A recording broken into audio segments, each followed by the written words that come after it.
Welcome to Zim Celebrity TV. Tadzoka nedzimwe nhau dziri kupisa dziri kutenderera pasocial media keti masomera chinyomba maititi kamuchachila kudedzera kuti uri hurere kupedzisira indine mota dzangu dzandoshandira neziya kwete iwewe terera munzwa zvakaoma. Ndizvo kujairwa nemahure enzara manzwa. Ini ndini 1 hure Mailand ndetunthwa. Iyi mota yangu iyi number 1 inochargewa kuseruko unocharger necharger iyi. Aikona zvenyana kamuchacha haisi yetopu sinashika iye kupuwa yekudoneterwa atiti zvemadonations atidi mota dzecheri iyi ndo yangu iyi but mazana ndichaidi ndani nyowani yakunoundikura dzinyowani iyi chitoi cha Dominic kana achida kujamba nekudzidza kutenda mudrive nekudi anoshandisa ichi chitoi ichi chochi ichi ndeya Dominic iyo anopinda achitamba nayo achiinda nayo mazepe iwo ndio unofamba nebhasikoro yautore mota iyi urega kunyadzisa uchasvuka machende uchifamba wakapa bhasikoro muEurope uchitinyadzisa iyi manje ndo yanda kufamba nayo mazana ndizve kujairwa nana marutse mahure asi anoita mota dzekukwereta famba nebhima mudhara bhima inochargewa iye isusu hatifambi kuisland ndokunzwa kuti kuisland kumusha hatifambi nemota dzedzi hatichadiri petro isusu tinocharja mota inochargewa iwo kamuchacha ndiwomwe unofanirwa kuratidza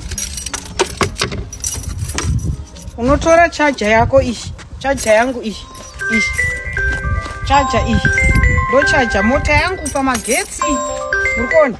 kuno kuisland hatidiri dhiziri kana petro kana chitinocharja mota dzedu toenda tinofamba nemota dzakachajwa pamagetsi hatidi kunyaudzwa nemahure echinherera mahure enzara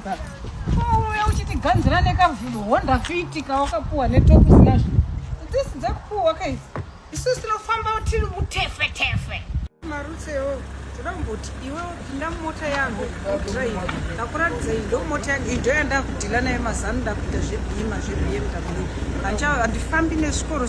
plus handikwereti mota dzevaridzika iyi handipindi mota yemuridzi ichikwereta plus hamugoni kudhiraivha hamuna malaisensi mahure echinherera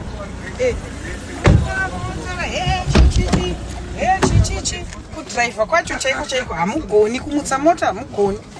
isusu tinizvibaba zvese mani wawo baba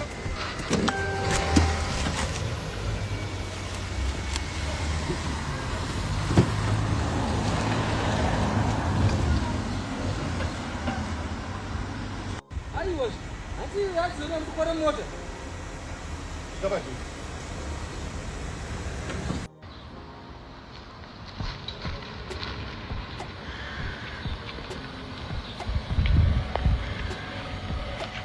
Kamchacha, fuck off my Bganya, Bruno Furnitures, fuck off Enifa,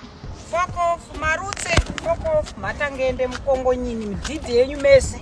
Anenga ashotwa ngao yekuno kwa island. Amuna mavisa mui kuno